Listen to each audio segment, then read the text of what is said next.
A quick walk and a skip to the Gateway Center Arena to enjoy my very first Atlanta Dream home game experience. You guys see the fit. Now, it was sneakerhead night, which, I mean, perfect synergy, let's be honest here. So they had quite a few pairs on display from Off-Whites, Travis Scott's. I am really shocked that a plastic panda has made its way here because now it's a staple centerpiece. Whatever.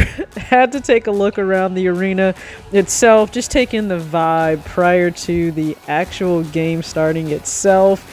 And listen, it's an amazing arena from top to bottom. You guys said that. And on foot, the Off-White Air Jordan 1 UNC, and to complete the fit, the Haley Jones Rebel jersey. So this is how close I sat. Third row, I had an amazing view of the team, the court, both sides. I mean, plenty of space.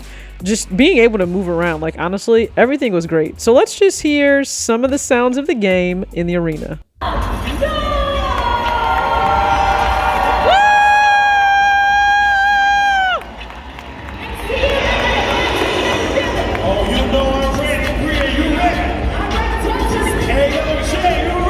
Now, for the actual gameplay, the Dream struggled a little against the New York Liberty. Okay, quite a bit. Just shots weren't falling as they would have liked them to. But, again, you guys can see Haley Jones with the ball. You see Ryan Howard cutting to the basket.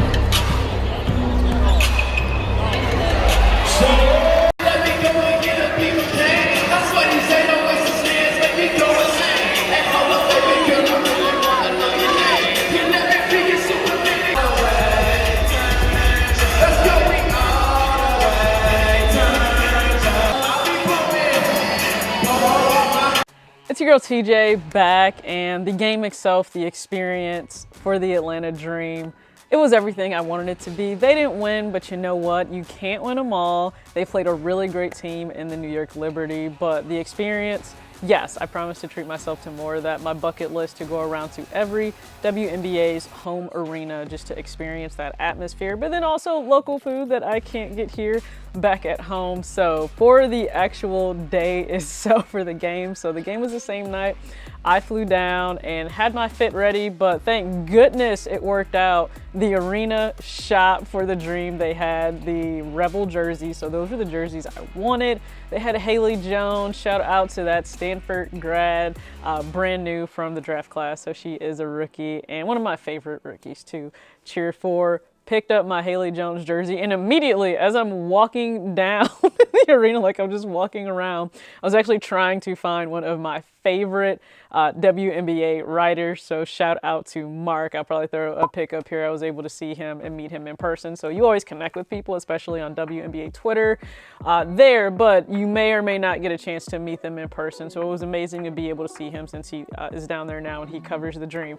But before I was able to even locate him, I was interviewed by like the local PBS for Atlanta just to discuss Sneakerhead Night, because it was Sneakerhead Night. So what better night for me to attend? Like the synergy, it was there. Everything was in alignment. So just gave my thoughts on, sneaker culture, the way that it intersects with basketball so seamlessly. It's like not even funny.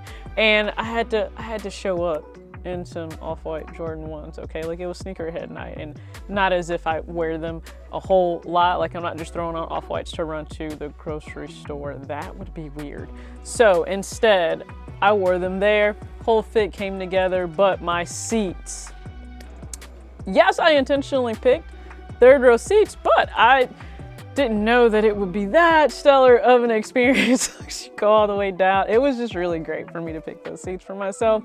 Now I feel like I am a little bit spoiled. Like I don't know how much I want to enjoy other seats outside of if you're in Indy and you have like that section 19 that I was in. Those are great seats, really great view and angle of everything.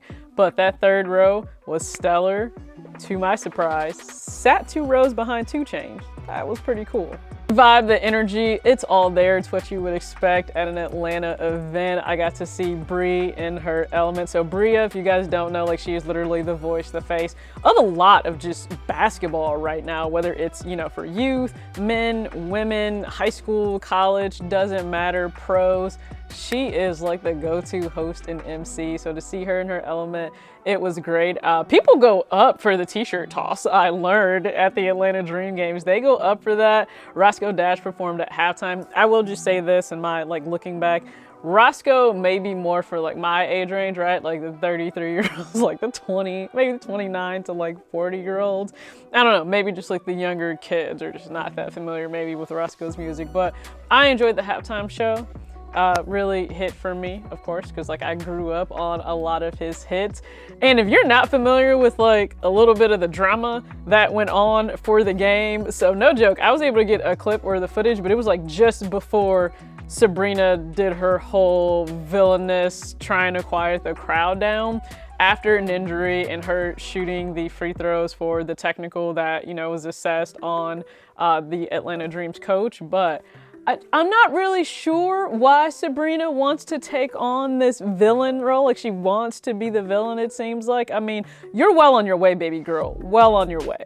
If you guys ever see me out at an event, first off, I will always be shocked if I'm recognized at an event, because who am I? I'm not a celebrity. I'm not anybody that people should necessarily know. I just feel that way. But if you ever see me at an event, please say hi. The young lady that did, who just followed me on Twitter, I really appreciate it. I'm always humbled because, again, I don't expect people to just know who I am. I'm showing up as a fan, just like everyone else, to enjoy the experience. So I'm already set to attend another Indiana game. Going to another game out of state is likely not happening this year, but I will make sure that, you know, Chicago is probably going to be next up on my list to be able to go for a WNBA game.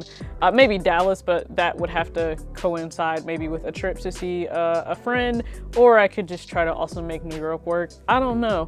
It happens to be a lot, or feel like a lot, but that is my bucket list treat to myself, and I'm going to do that because why not? Like, I spent much more than I did this entire month, I promise you, on kicks, clothes, anything for an experience, and that's something that I will have. Spending time with friends, that'll be like just a follow-up of more food that I enjoyed. So please be sure to stay tuned, subscribe if you're not already subscribed, and you can actually check out the movies and kicks that I wore in May. I will have the June video up very, very soon.